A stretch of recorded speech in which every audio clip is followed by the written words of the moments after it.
Hi, folks. So it's one thing when I'm thinking about an idea or an insight, and it's another thing trying to explain it. But let me see what I can do with this one. It's sort of about how we gaslight one another, and how we land up wearing each other's shadow, in a sense. Okay, so it's quite complicated. This. I'll give a sort of a basic example. There was. I remember a time many years ago with a girlfriend that I was dating at the time. She was a handful, hey, and I'm sure I was as well. But there were certain things that, she would go out late at night and drink, okay, party with her friends and whatever it is, and I would say to her, don't take your car because you're going to end up drinking and driving. And she would deny it. She would say, no, I won't drink. And, she was obviously going to drink. And then, she'd come with the idea that I'm being controlling of her. And, then in that moment, I thought to myself, well, maybe I am being overly controlling. Okay, but that wasn't the reality at all. The truth is that she has a tendency and past experiences many times that she drinks and drives. But she doesn't want to see that in her own life, that's how she lives. She's in denial about that, right? She was in denial, I'm sure, as I was, of many things at the time as well. But let's say in this context, she was in denial of that. She was in denial, let's say, when she wanted to wear a very sort of revealing outfit that when I mentioned to her that I was uncomfortable with her wearing it, she would say that I'm jealous. And I don't need to be jealous, and I'm insecure, okay? And then to myself, I actually believed that. But so it took a lot of strength in myself to remind myself of saying it's not just about, in this case of her, let's say, drinking and driving, like I'm being too controlling or I'm being jealous by her wearing a short outfit. This was true. This was true enough for me.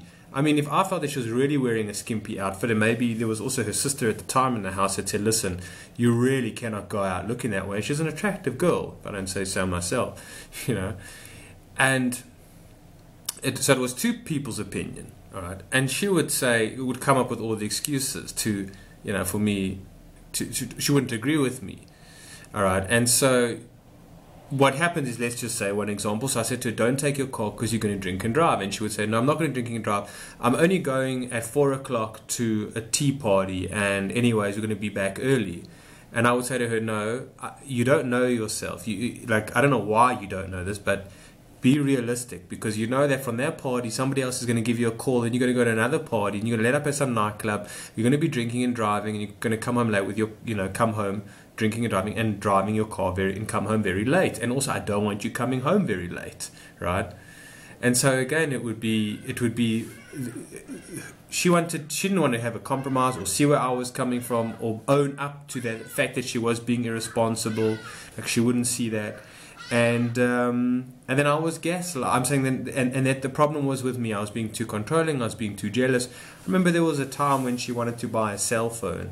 She had just gotten a cell phone like a few months before, and she wanted to get another cell phone. And I was like, the latest, let's say the iPhone 6 came out. She just got the iPhone 5.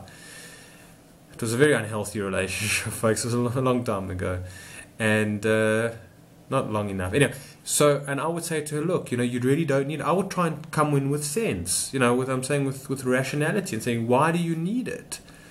And she was obviously being programmed by the media and all the advertising and all the social pressures to be up to date with technology. And she would say to me, because she would come to me and ask me for some money, she said, if I could loan her some money, she would pay me back to get the new phone. And I know that she wasn't good with paying me back either. And there was also something else that I couldn't, wanted to address. Like I said, well, if I do loan you the money, which I'm not going to do, you're not going to pay me back. You'll say like, oh, well,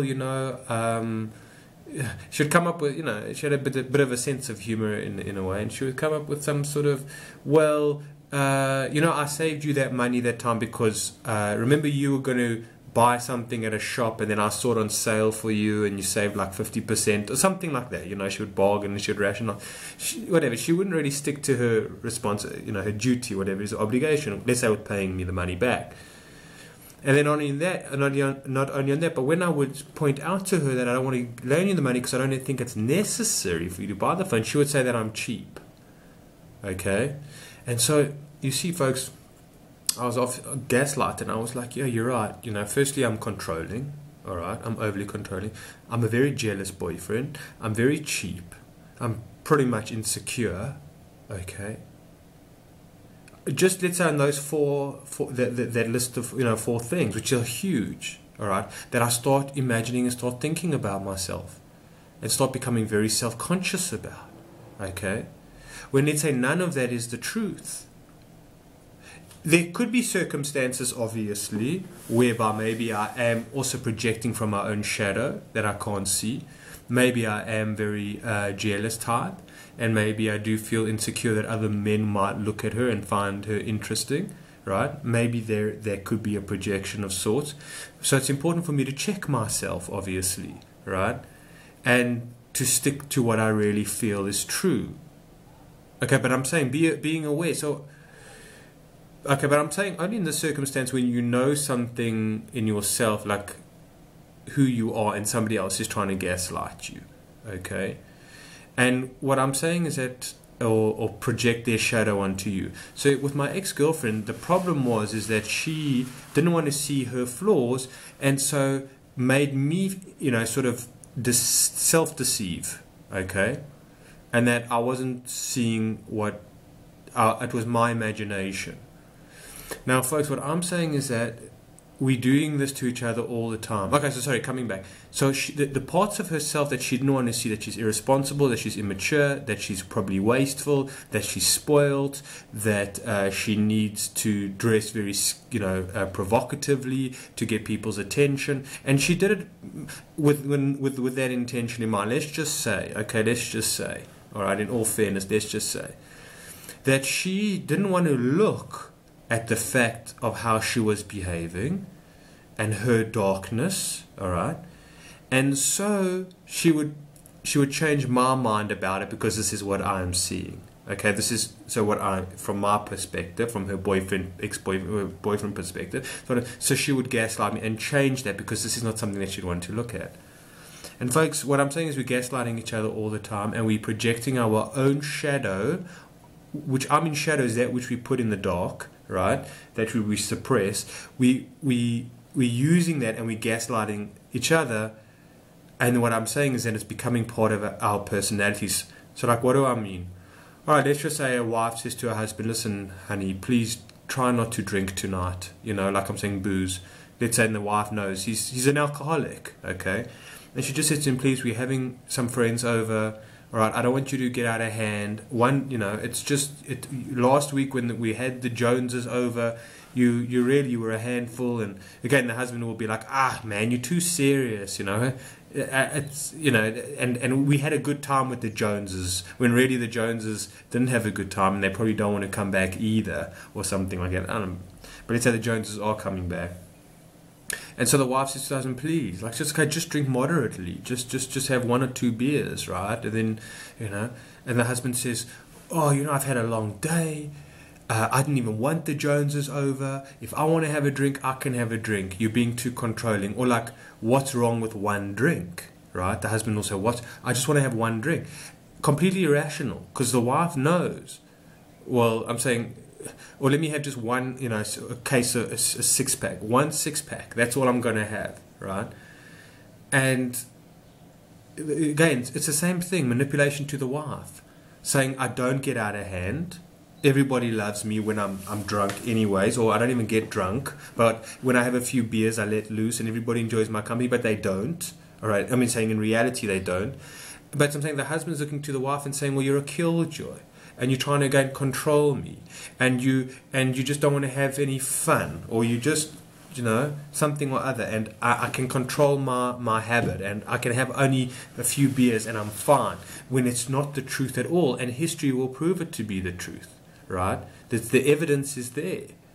But again, the husband's not denying that he's got an alcohol, maybe he's in denial about that he's an alcoholic, and so the wife starts to think to herself, "You're right, maybe I'm just too controlling. Maybe I'm just too not understanding. Maybe my husband has had a hard day. Maybe I'm not a supportive wife." You know, maybe what he's saying, I'm not a supportive wife. Maybe it's not, there isn't something so bad with him having a couple of drinks. And maybe people do enjoy his company. You see, so we start self-deceiving. Okay. We get this a lot of the time, folks. People like yourselves, if you're listening, you're too sensitive, right? You have an issue with somebody that's maybe being irresponsible or disrespecting in your life or being insensitive in your life or whatever is hurting, and you come across and you say to them, I feel that you're being insensitive, I feel that you're overlooking me, I think you're trying to manipulate me, and they say, you're being too sensitive, you're imagining things, right? You're imagining, Truman, there's nothing going on here. And so you're gaslighted. Right? But then you get confused because you say, well, maybe am I too sensitive? Maybe there's something wrong with me. Maybe I got to even go on antidepressants or something like that. Or maybe I got to have a bottle of wine whenever I'm around you, so I'm not, because the problem is with me. It's not that maybe you are very crude, rude, disrespectful, disgraceful, whatever it is, your actions. Maybe it's with me.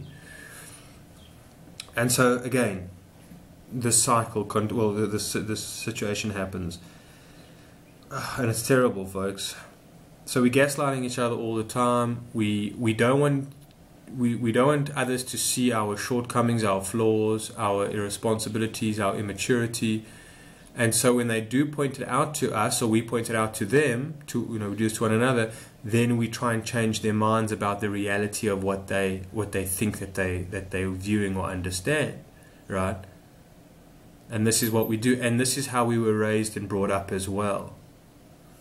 Okay, I was trying to think of some examples of this where it gets very tricky, like, when you, especially with parents that have double standards, double standards. And say to the child, when the child really feels something is wrong, because children feel like they know, they intuitively feel what's right and wrong to a certain degree, right? I mean, they really can. It's like, I think a child, if having to view some animal being sort of caged in a farming environment, whatever it is, a child will feel for that animal more so than I think an adult will. I think we become desensitized. I think a child, definitely is a lot more sensitive than adults and feels when things are wrong. And so the child will maybe look at, let's say maybe that the father's abusing the mother, and the child says, I don't like the way you treat mommy, and saying, it's only because I love mommy. When mommy smacks you because, you did something wrong and she wants you to do better. So sometimes I smack mommy as well because, for her to do better. That's the only reason. And so the child is gaslighted. It's like maybe a child is molested and the parent says, it's because you're so special, I'm just showing you so much love, right? Can you imagine how the child, you see, and so we get so confused. We get, we misinterpret, we don't understand what anything is. A lot of us think that love is actually equals abuse, right? When somebody's abusing us, it means that it's love, And so we've lost touch of our own sort of feeling of truth, if you want to call it. And not only that, but our own personalities has been changed and molded by other people, by this deception that's gone on, right? This happens in the Truman Show all the time, when he has all these questions about his world and he wants to explore and travel the world, and they all just say to him, there's nothing to see in the world, it's all been discovered, there's nowhere else to go, this is the best place there is on earth. It's like, they all patronize him and put him down. And so eventually he also feels that maybe in a way that the problem is that with him is that he's got too much of an adventurous spirit. That's what school does to us in a massive way, right? It's like, I don't want to be at school, I want to be outside and playing. It's like, well, there's something wrong with you for wanting to be outside and playing in nature and I don't know, looking under rocks and climbing trees and playing hide and seek with your friends or something like that, Like if you have a sense of adventure, it's something wrong with you. If you want to be spontaneous, well, there's something wrong with you, right? Because there's an order to things. And so we gaslight, well, you want to be a musician. right? Well, and you come from a very orthodox family. It's like they're saying, what the hell do you want to do with that, Or you're being a bit alternative, and they say, well, there's something wrong with you. And so you get incorporated into your personality, that inherently the self-image that you carry is that there's something wrong with you. All right? Let's just say, or there's something that you're not understanding about life. I mean, I had many problems with the religion that I grew up in. And it wasn't the problem that was the religion, really. It was the problem was made to be me. Okay, so it was that I had too much of an inquiring mind. And so I become self-conscious of my inquiring mind. I became too worried or neurotic about my imagination, right? Because like when I wrote a story, I remember at school one time we had to write this, we had to come up with some creative story, and I think it was, for myself, it was very far out. It was dragons and whatever it was. And the teacher said, called me in, called my mom in and said, there's something strange with Aaron, we don't know what's going on. So there was nothing going on. I was just had a strong imagination. So I became very subconscious or self-conscious of my imagination, right? I remember I had a great sense of humor at school, right? And I used to crack jokes and whatever it was, and I lost it. I lost the sense of humor because it was like not appropriate, right? This is school. This is serious. There's no such thing as humor in life. You don't get a exam on humor, right? Forget about it, right? And so that's the thing, is that we become self-conscious. We wear each other's shadows. We project our shadows onto other people. We gaslight one another, all the time, and we incorporate the other people's shadows and denial into our own personalities and into our own states of being and self-image and whatever it is. So we're intoxicated with a lot of other people's self-image. And we've made ourselves self-image. This is hectic, folks. Out of the material, out of the the substance of other people's denial and shadow, of what denial of truth, denial of love, denial of beauty, denial of integrity, denial of imagination, spontaneity, whatever it may be, of spirit. It's like if I felt that God was meant this for me as a child, or it was. No, I was wrong. It was the portrayed God of the religion that I came from, and so that kind of messed me up. And it's like, well, why can't I feel what God might be to me? It's like, well, that's not appropriate. That's not how it works. We all have this type of image of God, and that's what you will adjust yourself to accordingly, and get rid of all of your imagination and beliefs of what you think God might be to you, or whatever it is. Or if you think that God is in the trees, let's say, and you come to your parents and say, I really feel that God is in the sunlight or something, or in the mountains, and they say, what are you talking about? God is in the sky. Or God comes into the temples or something like that. It's like, you can't see God or something like that, and you lose touch. I could go on about that for some time as well, folks, but I won't. I'll leave it there. I hope that made a bit of sense. We'll chat soon. Take care.